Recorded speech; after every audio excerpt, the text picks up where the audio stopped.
Every spring anime season, there always comes a new anime that's touted to be the next big thing. The next Naruto, or the next One Piece, or will definitely be in the next big three.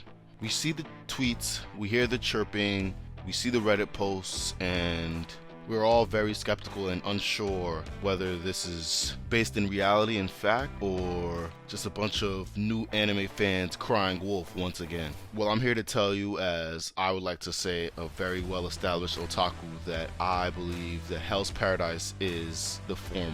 And I'm here to tell you why this anime actually lives up to the hype, and I think it will be a very big anime going forward. Make sure you like and subscribe and watch to the end because we're going really in deep on this one.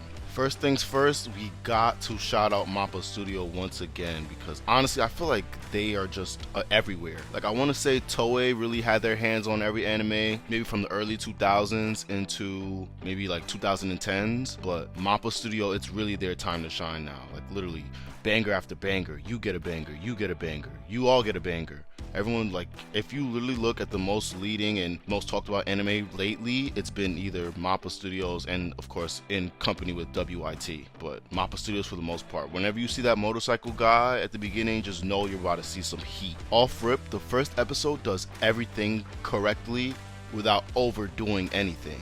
It begins with a beheading, which is like an automatic eye catcher, while at the same time, the anime doesn't stray from what they know works. So we live in a world, it's Japan, and I want to say the Edo period, which is dated from 1603 to about 1867. So you guessed it, it's going to be a world that's pretty similar to the worlds that we've seen before. So it's a world basically of shinobi and samurai, which is good because they actually bring the two together. Most shows either do one or the other. Like Demon Slayer is mostly about makeshift demon killing samurai, and Naruto is about shinobi, but this world is about both. So they did good on that. And you know the anime can't be good if the protagonist is not an orphan. Like, come on, it's kind of like going into a Jamaican spot and the person behind the counter isn't mean. Like, you know that food ain't gonna be good, you know what I'm saying? I kind of started realizing that I believe they kill off parents in shonen manga because it's meant to be about younger characters, so they can't really have parents. It's kind of hard for a character to have their own journey when they have parents, you know what I mean, telling them what to do.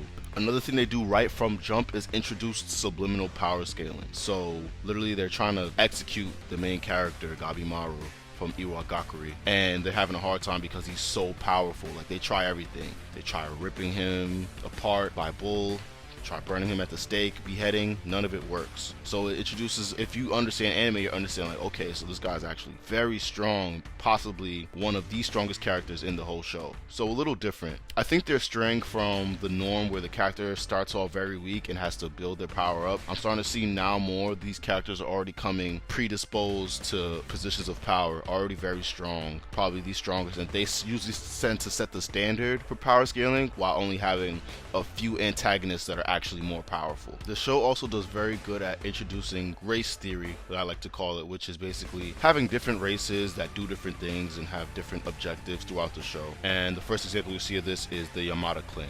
Now, I was getting a inkling that they were actually based on true characters, so I did my research and I found that the Yamada clan are based off the real-life line sword testers of the historical Yamada Asaemon. Up to the early 19th century, the Yamada Asaemon family served the Tokugawa shogunate as Ronin sword testers, as well as executing criminals by incorporating tamashigiri. And tamashigiri just means target test cutting. So far, there are a few other races that we know of in the show, also the Tenzin and the Soshin, but we'll get to them a little bit later and understand them a little bit more. The last thing I want to say about the main protagonist that makes him interesting, Gabimaru the Hollow, they introduce him as this empty character that only knows death and destruction. However, by the end of first episode, they actually establish his actual goal, because he says he has no goals and he has nothing really that he wants, but they didn't establish his actual goal, which is the correct thing to do, and it kind of creates this dichotomy in the character where it's like he's trying to fight the old person that he was and change into a new person. So pretty cliche, but the way that they introduce it is different, and this is what makes you want to continue watching. Now, this goes without saying, it's important to introduce real world issues into anime, but put your own anime spin on it, and they do that so perfectly with the character of Sagiri. Now, she's in the Yamada Asaemon clan. However, she's a woman, and just throughout the show, every student, which is what they're called, in her clan continues to, I guess, condescend her for being a woman and saying that this job is not for women. but she's basically fighting against that motif, and she wants to be as powerful and the best executioner as possible. It reminds me a lot of Kuina from One Piece, who we all know how her story ended, but the issue of gender roles and sexual dynamics just are apparent and very important in anime, and I love how this mangaka introduces it. Now, you can't be afraid to kill off big characters in a good anime because it just makes things seem unrealistic when everyone just keeps winning and no one gets defeated. So far I want to say Hell's Paradise has done this well. It's kind of strange because almost every character we get introduced to, literally, I don't know, I don't want to spoil anything for you guys, but I just really want to see where things go from here.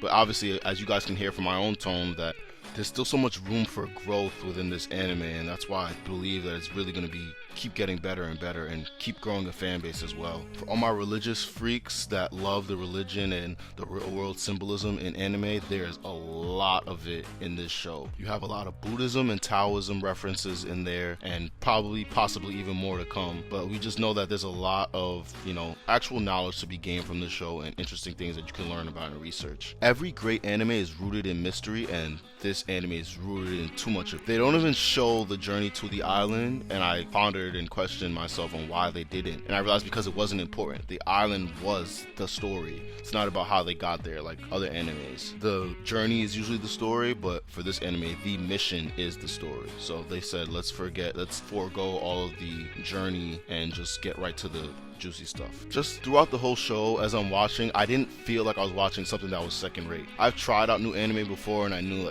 this isn't gonna last, it's not gonna hold up. But with this anime, everything down to the graphics just felt like something I could continue watching. Like sometimes I would feel like I'm watching Spirited Away almost, with that style of graphics. Very beautiful and very consistent throughout. Another thing that they need to include to have a very good anime is a powerful friendship of characters that we can both fall in love with. And I want to say that Sagiri and Gabimaru's friendship shines very beautifully throughout every episode, and we're not even 10 episodes in, so it's very promising. But other than that, I'm just very excited to unravel the mysteries of this island and the mysteries of this show. Let me give you a list of the things that I think are the most interesting, and I can't wait for them to elaborate on. So they have Tan, which is the elixir of life. That's what the off-island people call it, but the people on the island call it Tan, which is basically almost like this entity, and it's just life, I guess, and this is what they're searching for on the island. Hopefully they find it, we don't know. And then the Tenzin are very interesting, man. They are basically this race of, I want to say, deities that live on the island and protect the island. They control the Soshin, which you guys will see if you watch the show. I don't want to spoil it. They're really good. I don't know much about them either, so I'm not going to break down what they are. But the Tenzin are like these deities that basically they have male and female forms, because I guess, and it makes so much sense because if you were a deity, you won't be confined to the restrictions of gender. You can basically be whatever gender you want, and no gender at all technically. And that reminds me a lot of Marika and Radagon from Elden Ring. Sorry for the Elden Ring spoiler for those that didn't beat it, but it's almost been a whole year. It's been over a year at this point, so if you haven't beat it, then hey. But yeah, I like that idea that a deity can switch between genders because they're a god in a sense. They shouldn't even be confined. But other than that, it's a very interesting show, guys. I think it's just going to continue getting better and better as we unravel the mysteries of the island, so you need to check it out. Like, this is not me crying wolf. This is actually a really good show. It's worth the watch. Every episode gets better and better. But thank you for tuning in, guys. Make sure you like and subscribe and share with a friend, and remember to, as always, find your zen, your final form. I'll see you next time, guys. Yeah, okay, let's go. Okay, let's go.